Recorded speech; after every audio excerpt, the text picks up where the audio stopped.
this is an iHeart podcast. Guaranteed human.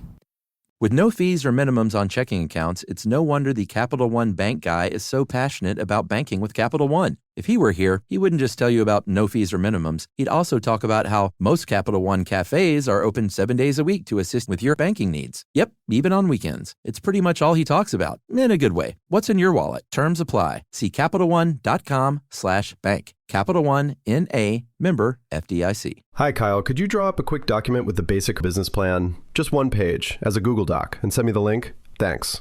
Hey, just finished drawing up that quick one-page business plan for you. Here's the link. But there was no link. There was no business plan. I hadn't programmed Kyle to be able to do that yet. I'm Evan Ratliff, here with a story of entrepreneurship in the AI age. Listen as I attempt to build a real startup run by fake people. Check out the second season of my podcast, Shell Game, on the iHeartRadio app or wherever you get your podcasts. Brought to you by the reinvented 2012 Camry. It's ready. Are you?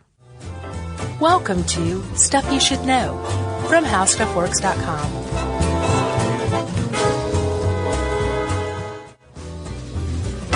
Hey, and welcome to the podcast. I'm Josh Clark. There's Charles W. Chuck Bryant, and you put us together. A couple of microphones, some cameras. You get something called Stuff You Should Know. Cameras? Yeah. What are you talking about? Oh, yeah. There's nothing here. Everything's very normal. Just proceed. Chuck. Yes. How you doing? I'm great. How are you? Election time is nigh. I'm getting over my cold. Yeah, you sound good. Do I? Yeah, well, you sound better than you did last week. Yeah, I'll give you that, but I don't feel like I sound 100%. Not 100%, but compared to the swimming in snot phase, I will take this. Man, it got really bad. It's pretty snotty. I'm not going to go into it here, but wow. Yeah. Okay, yes, election time is nigh. I know. I tried to get right to it. Yeah, and I blocked you. Yeah. Yeah, that's why I wanted to do this one, because people perennially ask for the Electoral College, and other people say, I don't know what that is, but I want to hear about that too. And then people in other countries just say, you guys do what? Yeah. It's kind of depressing. Yeah. Actually, I meant to look up to see what other countries did with their elections. It's all like kings and birthright and stuff Is that like what it is? Yeah. No one else votes? No. Okay. It's just the USA that does that. Good. Good for us. Yeah. Chuck. Yes. I don't really have much of an intro here. All right.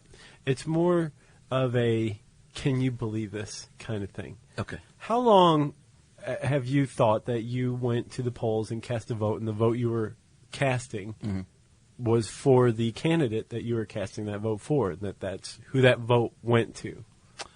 Every time up until yesterday. So, like, you didn't have much of an idea about the Electoral College? No, I did, but and I knew sort of how it worked, but until you really get down to it, you don't realize that, wow, I'm voting for a person that's going to vote for a person. Yeah, exactly. You know? Yeah, because in some cases, like, it's not even on the ballot. Like, the person who you're actually voting for. Okay, so we did what I like to do. We confused everybody, and now we're going to go back and explain what we're talking about, okay? Yeah, I was confused, actually. I'm going to be shame myself. Okay. Right out of the gate when it said every 4 years on the Tuesday following the first Monday of November. I was like, why don't they just call it the first Tuesday in November? But then I realized that I guess if November 1st is a Tuesday, then it won't. The election won't be till the following Tuesday. Yeah. Because they got to get the Monday in there. It gets even crazier than that with the Electoral College. They go the first Monday following the second Wednesday in December. I know. Yeah. And I think everybody had like gout or something like that back then. It's just passed out. Consumption. Right, yeah, that's what it was. So that is when the actual presidency is decided. Yeah. In December. Yes. Although everyone knows. Well, you would think. Yeah. So, okay, so let's talk about this. So the Electoral College, the whole thing, like, why don't we just stick to the popular vote, which is what everybody thinks they're doing anyway? Where did this come from? I have an answer. Okay. Back in the day, when our founding forefathers and mothers were doing their thing here, they decided, I think I don't trust a regular popular vote. It's reckless, as described in this article. And then another camp said, you know what, we sure as heck ain't going to let Congress decide the president. Right. So why don't we come up with a really confusing, wacky system called the Electoral College. Yeah, because it's a like compromise. Do you want to have a bunch of uninformed rabble-rousers who just revolted against the King of England a few years before voting? Or do you want a group of elites voting? It's like Citizens United. You don't want either of them. Yeah. So, yeah, they just went and got confusing. Yeah. I imagine it was more confusing back then than it is today. You think so? Or maybe not. Maybe it made more sense back then. I think it probably did. Okay. So what did they come up with? What was the compromise? Well, the compromise is when it comes election time, there are these people called electors who actually decide the presidency, and they represent that's equal to two U.S. senators that every state has, Right. plus the number of representatives that each state has. Yeah, so that comes to 538 total. Yes. And 3 of those are part of the 23rd Amendment from 1961 that gave 3 electors to D.C. Yeah. They figure since everything's based here, we might as well toss them a few votes. Right. Seemed like the right thing to do. Right. And did you say that was the 23rd Amendment? Yeah. Okay. So they actually cast the vote. When we vote for the president, we are voting for the electors. Right. And like you said, they're not always even on the ballot. Sometimes they are. Right. Sometimes they're not. Right. And like I bet you anything, 90% of the people who vote have no idea who their electors are, or like how they got to be in that position. Right. They're like, I'm going to vote for Barack Obama, but who is this Todd Vinemaker in parentheses next to him? I have no idea who that is. Or if in some ballots you'll go to the end and it's like county commissioner, dog catcher, and then electors, and then there's a list of people's names by party. Or like you said, it's just not on there at all.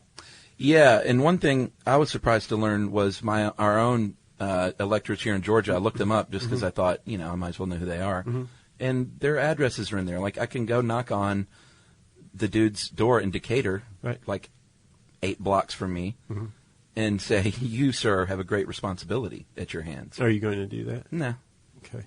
But I could. You could. I think maybe you should reconsider. I'm just surprised. I don't know. I guess, well, we know where the president lives, so that's not a big deal. But right.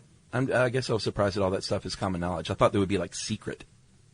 Yeah, I think they want that to go the opposite way. Well, though. no, it makes sense now that I figured it out. Like, they do want everything out in the open so everyone knows, but it just seemed a little weird that the guy voting for the president is actually, like, half a mile from my house. Right. Or one of the guys. No, I'm with you. All right. So you've got, like, this group of people who are actually voted in, and they meet after the popular election is certified. Yeah. The secretary of each state certifies the vote. The governor whips up a certificate saying, here are all the votes that each candidate got. And then based on this, the electors go and cast their vote the first Monday following the second Wednesday in December. That's right. I couldn't find why. Oh, I don't know. I guess it just falls somewhere in between the election and January 20th. I guess. And that's when everybody, it's like, wait, Christmas. We've got to make sure we're done in plenty of time. Yeah. And then they cast the vote, and then it's unsealed, right, and read? That's right. Even though, barring any surprises, you pretty much know election night from either exit polls or whatever, Dan Rather tells you, or whoever does it these days. You would hope, because that guy who lives a few miles away from you, Yeah. or blocks or miles? I think I charted him out. I'm stalking him.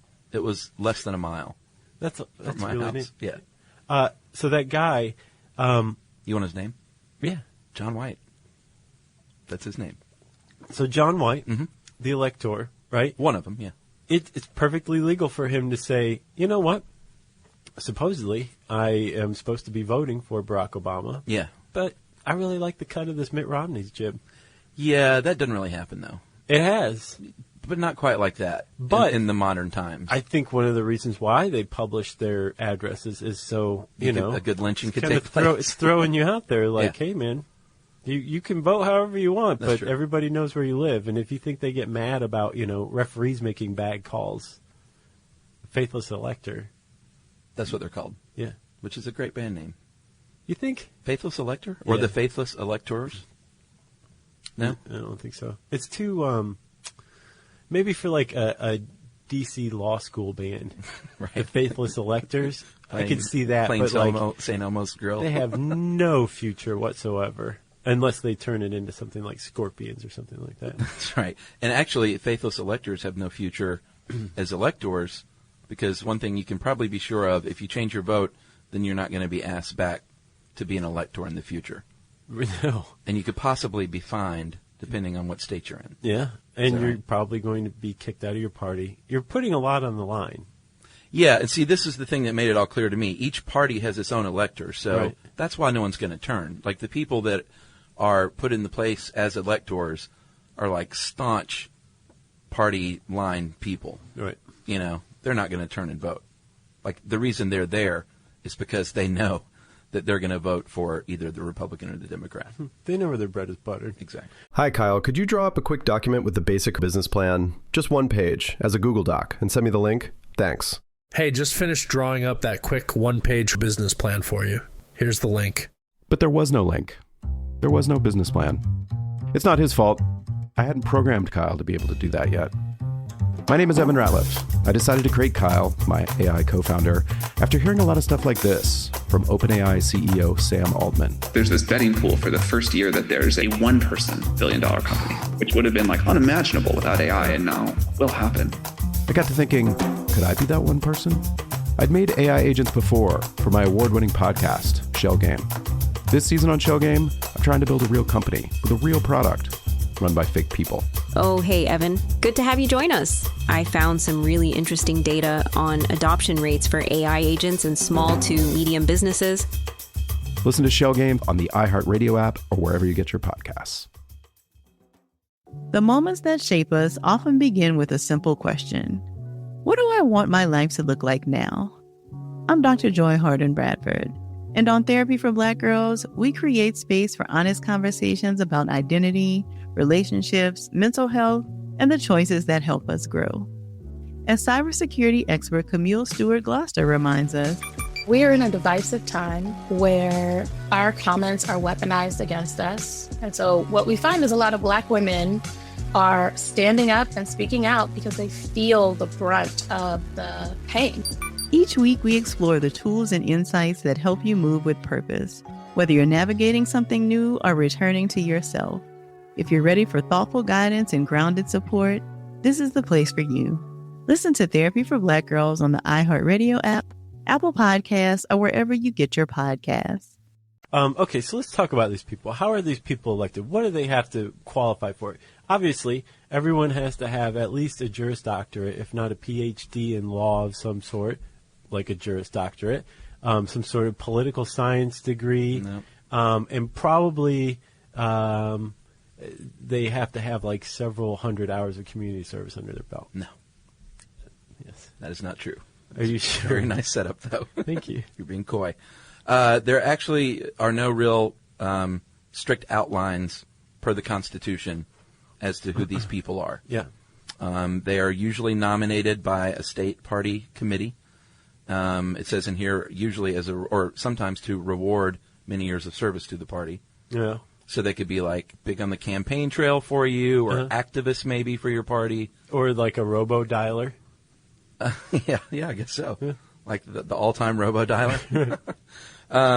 But they cannot be senators or representatives. Yeah. And I would imagine former, too, although I didn't see that. I don't know. I think active is what it is. Oh, really? Yeah. Okay. You can't be a high-ranking official in a position of trust or profit. Makes sense. Yeah. And this one, I love that they actually had to specify this. He or she cannot be someone who is engaged in insurrection or rebellion. Well, this obviously was put in by the people who were like, we can't just leave it to a popular vote. These people are crazy. Yeah. Yeah. Like I saw a musket in that guy's hands last week, right, aimed at my office. Right. And now he's an elector. Right. He can't vote. I like that it's still in there, though. Yeah. That insurrection rebellion thing definitely helped form this country. Okay, so you've got people who are active in their party, who've been rewarded. Maybe they're activists. Mm-hmm. Maybe, sometimes they know the president or president-elect. Right, like they met him on the campaign trail. Yeah. And that's really about it. Each state has, I think, probably a different nominating process, but overall, when when you have a candidate who's running for Green Party, Democrat, Republican, Right. you take your Green Party, you all go down together and you pile into like the camper and go down and register. The one that runs on veggie oil. Exactly. And you're all very depressed because Right. you don't have a shot at winning. You know, Roseanne's running for president for the Green Party. Roseanne Barr? Yeah. Really? Yeah. And she's being roasted right now. Don't think that that's not a media play. Right. So they all go down to the Secretary of State's office and say, hey, these are our candidates. There are electors or candidates for electors. Yeah. So when you vote for Roseanne, it should have all those people's names next to hers, or on like by party, it might say like Green Party electors. Here's all the people, or it might not say anything. Right. But when you cast that vote for Roseanne, you are voting those electors. Yeah. That's who you're voting for. That's who the vote goes to, not Roseanne. Right? It goes to John Goodman. Yeah. That's who I would have as my elector if I was Roseanne. What about Tom Arnold? No, you don't want Tom Arnold. They had a messy divorce. He'd be the party prez, though. Well, John Goodman was never married to her. It's just TV. TV marriage, though, that's like sacrosanct. That's just my opinion. Okay. All right. All right, so where are we? We're talking about how the vote goes toward not Roseanne, where you wanted it to go. Right. Not Tom Arnold or John Goodman, but to Todd Vinemaker. Right. And all the other electors, right? So what's going on here? What's this process?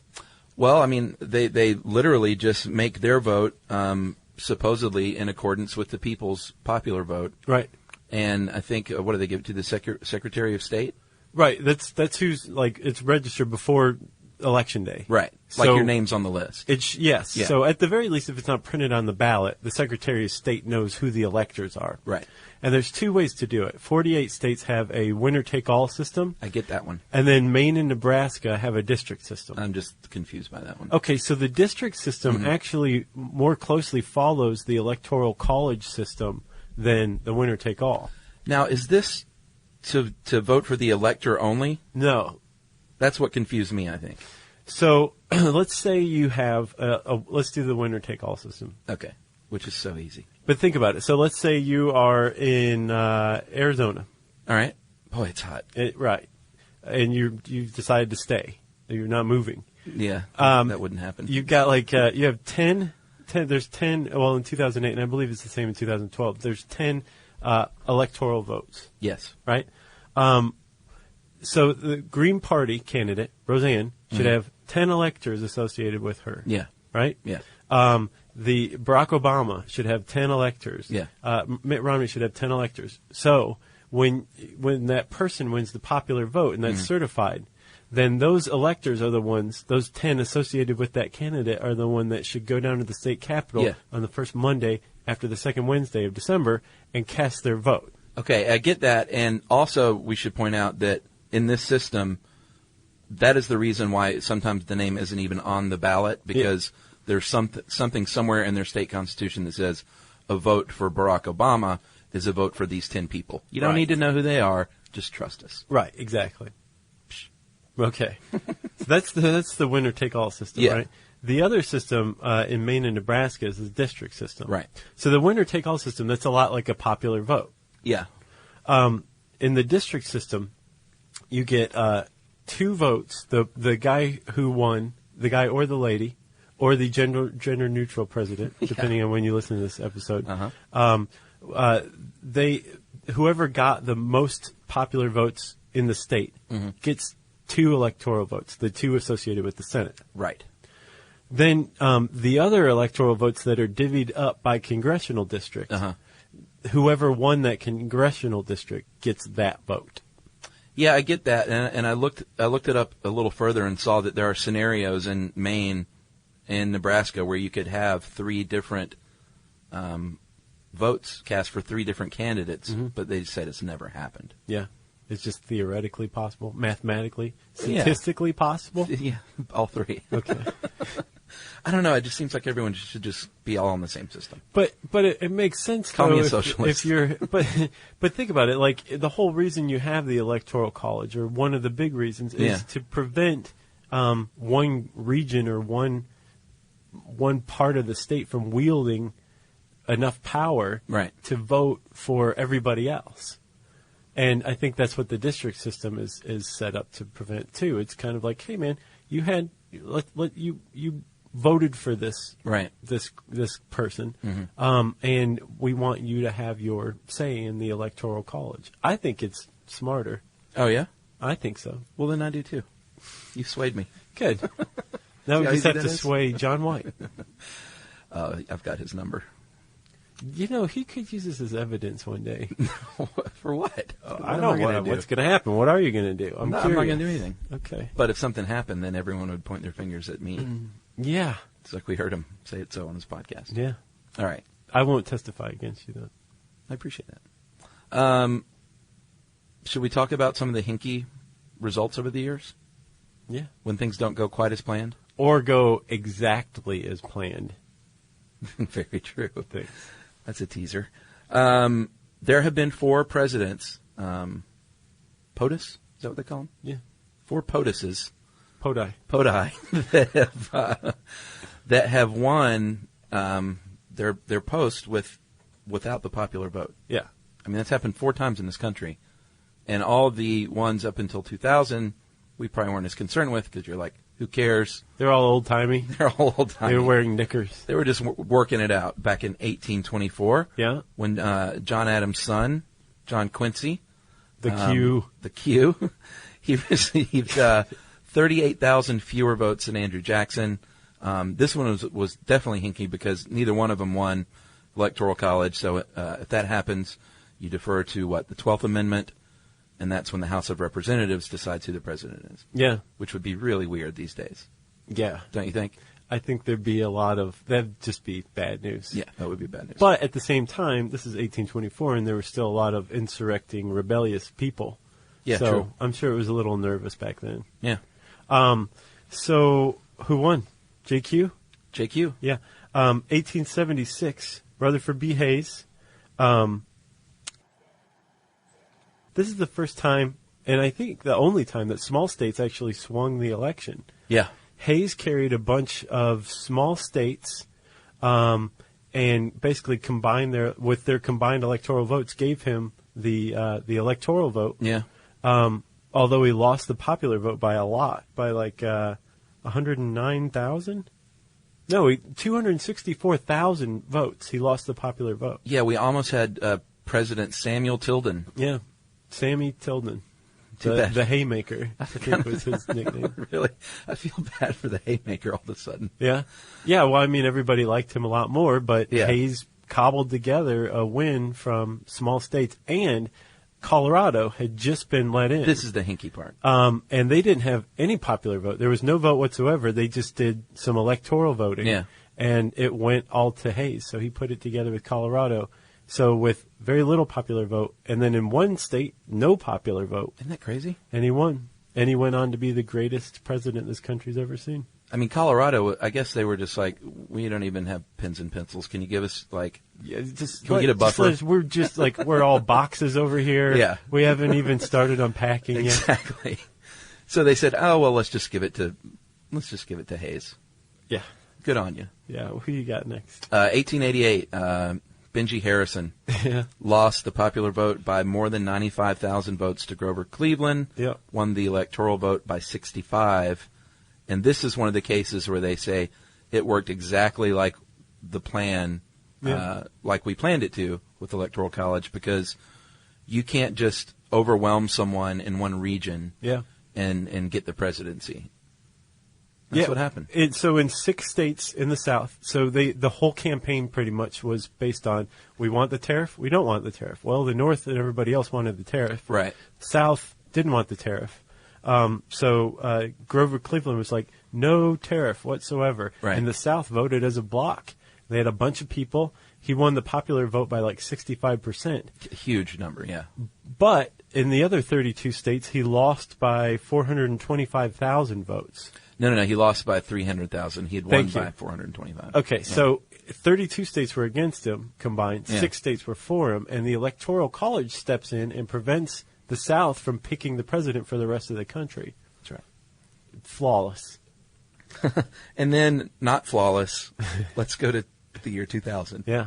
So Bush v. Gore. Yeah, I was driving across country, moving to Los Angeles during this election, and I made a self-made video of my journey, most of which was me singing along to songs on the radio in my U-Haul. Yeah. And I've still got this. I should get it digitized and post it at some point. It's pretty funny. But I remember very specifically one part in the thing. I woke up in New Mexico, and you can tell I'm all sleepy. And You don't remember going to sleep there, though? I remember going to sleep. Oh, okay. But I woke up and I said, yeah, here I am in New Mexico. It's weird. I woke up this morning and they don't know who the president is. Yeah. And it's like captured in time, this moment. Nice. Where I realized with sleep in my eyes, that's weird. Yeah. I went to bed expecting, because, that night. Everybody was going toward Gore. Well, I think it was called a couple of different ways, a couple of different times. It went back and forth, but when everybody went to bed, it was like Gore all the way. Like he'd won the popular vote. They knew it was close, but everybody had called Gore.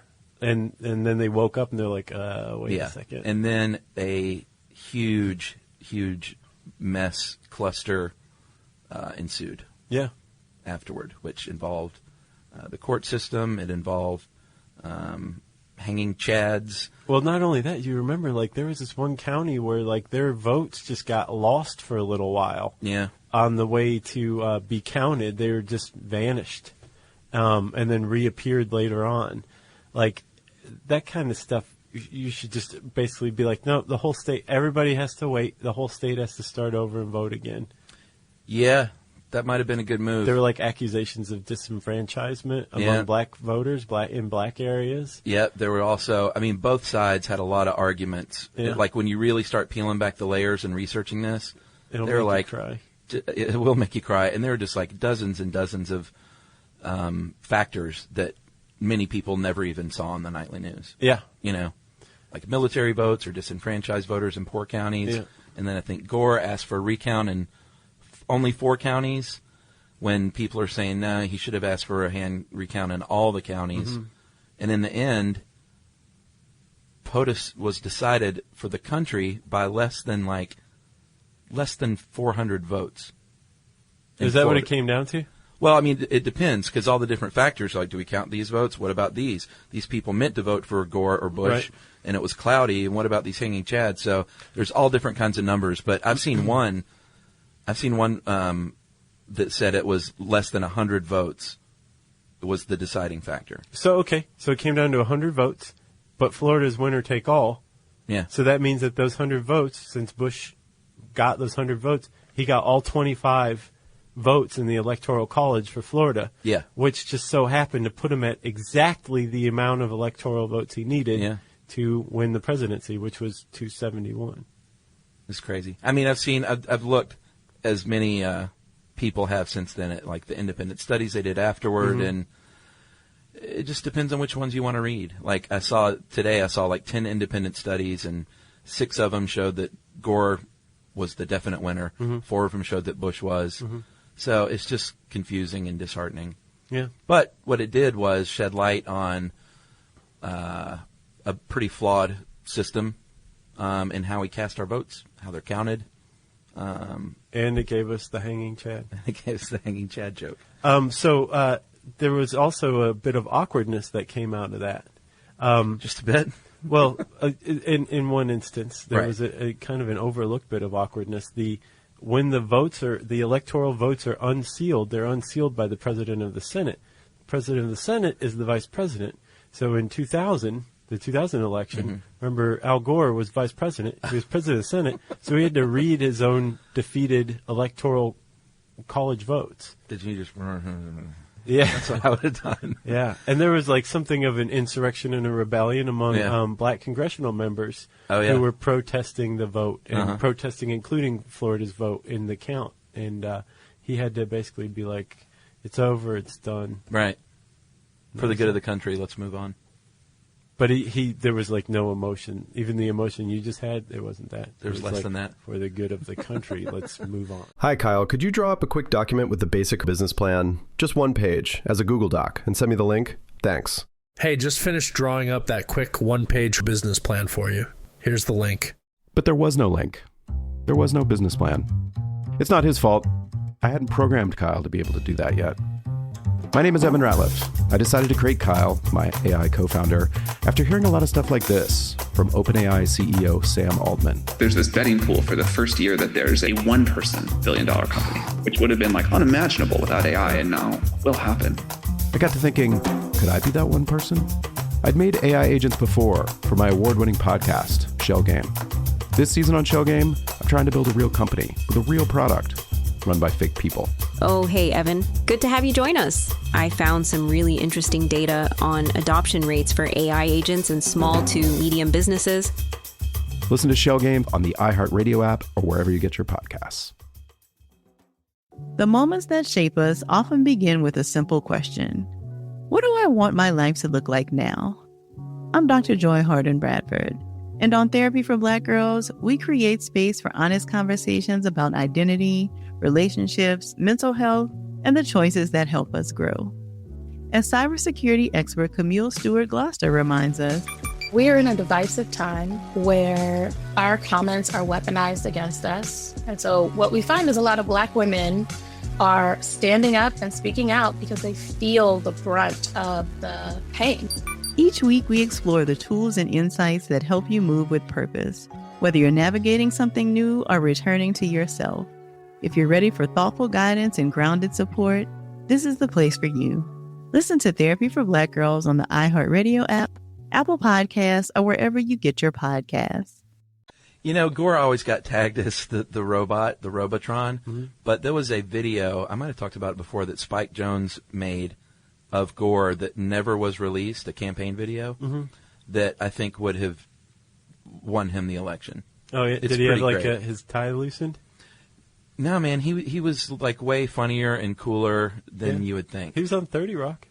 He did a good job on that. Yeah, but that was later. But this was before when he had the bad rap as like a robot. Yeah. But this, like, he let him inside his home, and it was just very casual, very laid back. Yeah. And you're like, you saw him as a dude for the first time, like cracking jokes and hanging out with his family, and it was like very endearing. Yeah. And he was like, "Do not release this." Yeah, I'm sure. And he lost the election. Did you ever see that Simpsons where Lisa buys Al Gore's one of his books? Nuh-uh. And like the information is transmitted, and somebody runs into the I don't know what the vice president's office is called, the trapezoid office. Yeah. And it's like, Mr. Vice President, someone just bought your book. And he goes, well, this calls for a celebration. And he turns on the record player and puts on Kool and the Gang Celebrate. Uh-huh. And it's like, celebrate good times, come on. And he goes, I will. It's perfect. They nailed him. Oh, poor guy. Yeah. So that's Gore. Yeah, that's Gore. So I guess on both sides of the coin here, we have people thinking this is a great thing still, and people saying this is not a great thing. Yeah, for each instance, even the one where we're saying like the Electoral College worked perfectly, there are people who are like, no, it's all messed up. Like he clearly won the popular vote, however you want to put it. Yeah. Like, and other people just say like, calm down. Right. Let's all just calm down. Well, one of the knocks against it is some say it discourages voter turnout because unless you're in a swing state or a battleground state, it's quote-unquote pre-decided. Yeah, but then again, so does like the two-party system. We're in like a very, very red state. So Don't get me say started on that. if we, were to not vote red, we could make a case that our votes would be thrown away. No, that's a good point. And that could dissuade voters from turning out too. And the people for it say, no, this is exactly what we need because it's a Wade system. The states that have the states that should have the most influences are the states that are the most populated. Yeah. Like, well, that's how it's divided up. Like Alaska's great. We love all that land, but land shouldn't be deciding who the president is. You know? Yeah. Right? Yeah. Okay. No, I'm with you. It's people. It's people that counts, not mountains. People, not mountains. People, not mountains. What do we want? Time travel. When do we want it? It's irrelevant. All right. I like that sign. So, where was that sign? I don't know. It was just some random guy. I posted it on the Facebook page. Everyone thought it was me, though, I guess, because he had facial hair. Yeah. It's like, there's more than me. I see mustaches out there. Yeah, man, they're all over the place. So over the past 200 years, over 700 proposals have been introduced to reform or eliminate this process. Is that right? Yep, the most proposals for any constitutional amendment. I could see that. Yeah. I could see that. And I think it's probably because executive orders aren't in the Constitution and therefore can't be repealed. Maybe. Yeah. I know that attorneys, by and large, are against it. The American Bar Association polled at 70% in favor of abolishing it, whereas political scientists have generally supported it. And then I could find 3 popular polls, opinion polls, over the years. In 1967, 58% of Americans said they don't like it. In 1968, 81%, late 60s, they were just like, what is it? Government? I don't want it. Oh, yeah.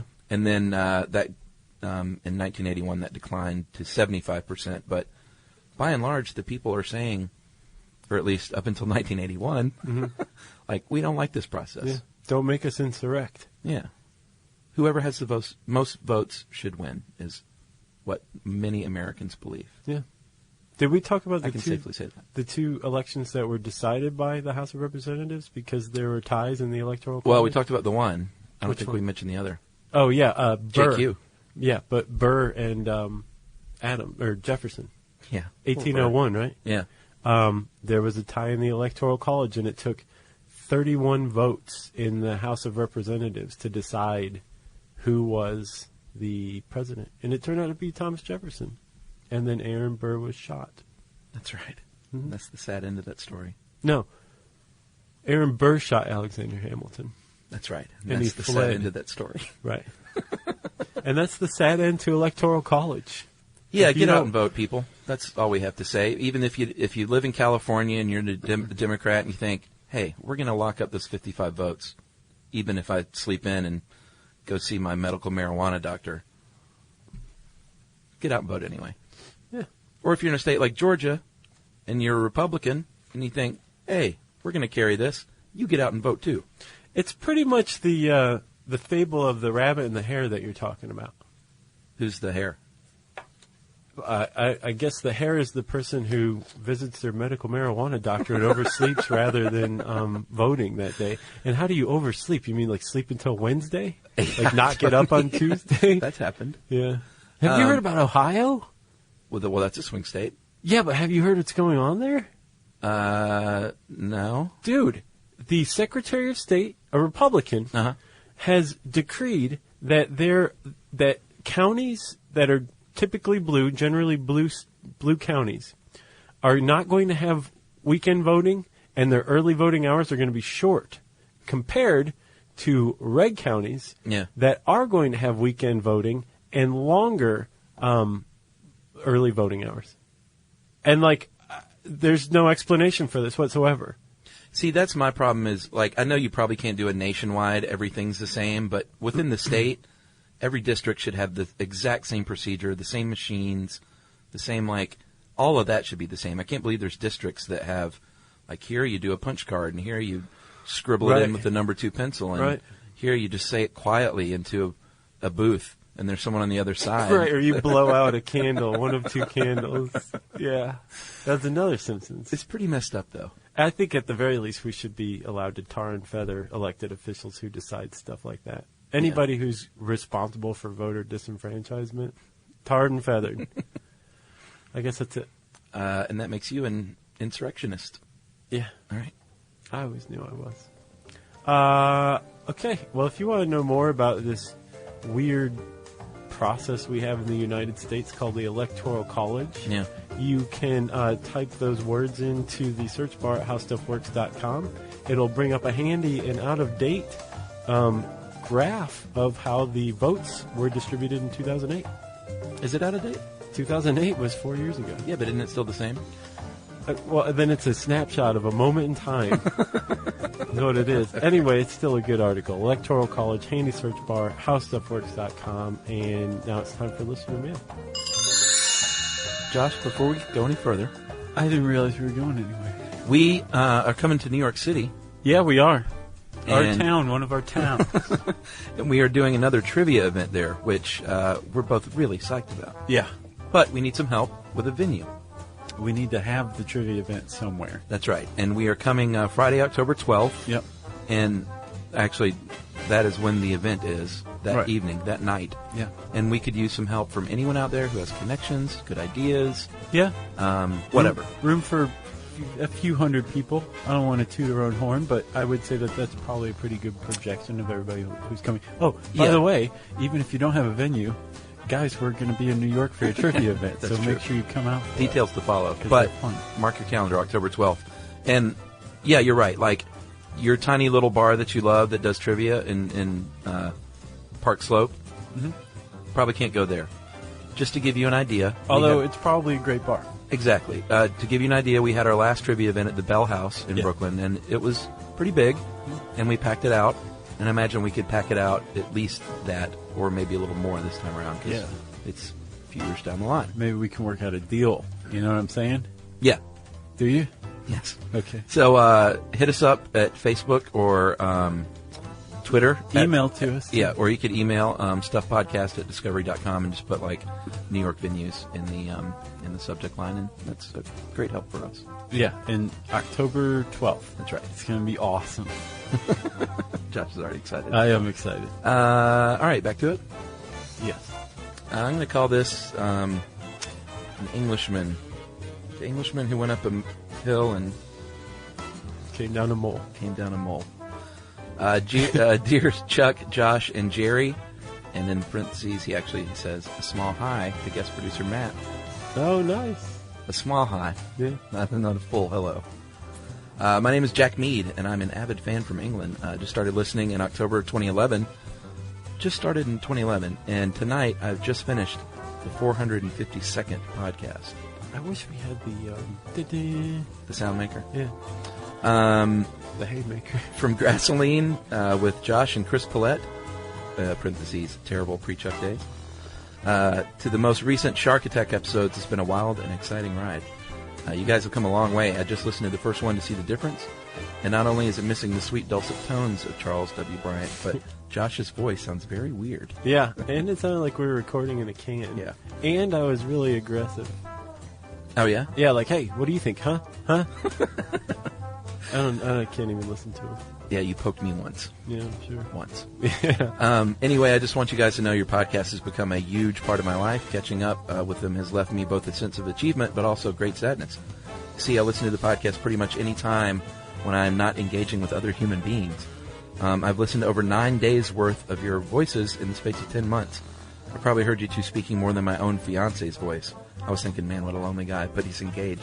Yeah. Like, dude, you should prioritize here. Let's pause. Going from that amount of awesomeness to just 2 episodes a week is making me feel confused and frightened.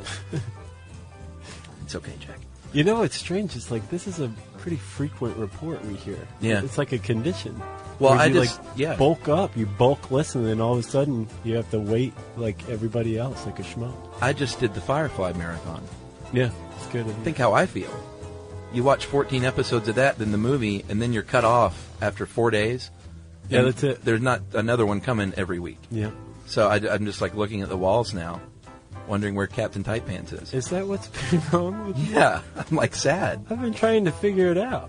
Everyone else that I've talked to has been like, oh yeah, I'm more in Firefly years ago, like everyone else, but we know your pain. Anyway, I'll be in my bunk. You don't have a bunk. I would like to think that I'm your biggest fan in England, but I guess that is statistically improbable. I very much enjoyed Chuck's terrible attempts at an English accent and your attempts at pronouncing our place names.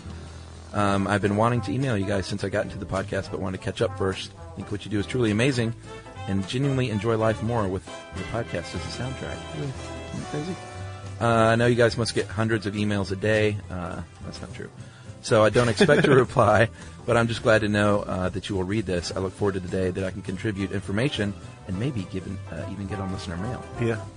So if I may make a quick suggestion, I would love a special podcast hosted by Emily and Yumi. I have no idea how to spell your wives' names, but he actually nailed it. Did he really? Yeah. Wow. And really? Yeah. Look at that. Wow. And then he wants to hear a podcast how Chuck and Josh work from our wives. He said it's a long shot, but you never know.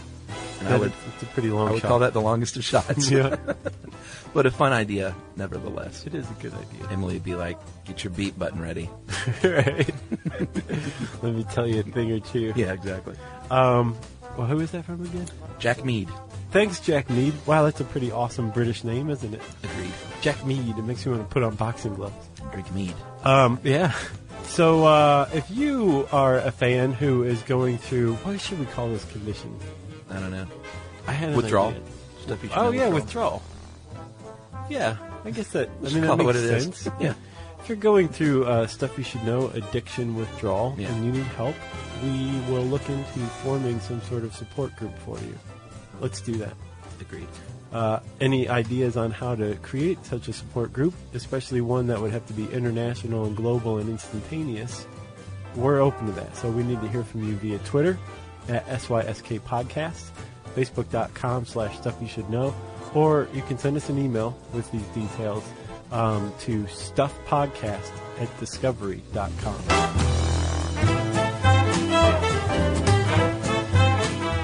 For more on this and thousands of other topics, visit howstuffworks.com.